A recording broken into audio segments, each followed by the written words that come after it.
was really shocking, really. As a comic, when you look at this, Tom, you know, you've seen comics try to handle hecklers and get a little feisty in doing it. In any way, when you watch this, as a comic, is that what is going on here? Was he in any way trying to be funny, or do you think he just lost it? I think at one point, at first you just try, you hear what's going on, it affects you, obviously. You're trying to do your act at the same time, and at first you try to acknowledge it and, you know, try to make something fun out of it. He probably was trying to be, you know, make something fun and be a little controversial, and then he just flipped, and it just got out of control. Like, I mean, you can't, I mean, if your emotions are gonna get to you that bad, you shouldn't be on stage. I mean, that's just a bit much. You should know how to handle things like that. Hey, Jay, you're a manager. Yes, what is Richard's reputation? Is he thought to be a loose cannon like this? Does he have any history of having any sort of racist behavior within the comedy circuit? I'm not aware of his racist background, but I'm not sure. I understand he's quite a performance artist. He likes to push the envelope, as they say, but it's appalling and reprehensible, that kind of behavior. But you're laughing. Why are you laughing?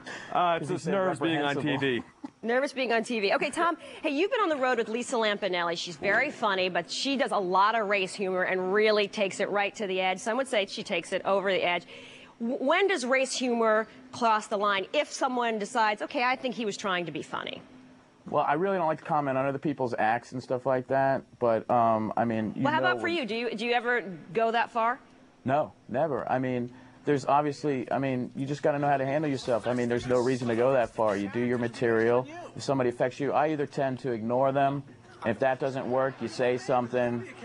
If they continue, hopefully the club steps in. I mean, at some point, the club should have stepped in at least and either told the table to be quiet. It should have never gotten to that point, ever. And the owner of the Laugh Factory in Hollywood says that Michael Richards is no longer welcome at the club because racial slurs are one thing they won't tolerate. Jay, as a manager, I'm assuming, let's say not after the first night of Michael Richards appearing, because that would be a huge night for any club, regardless of how bad his language was and his behavior was. Would you book him?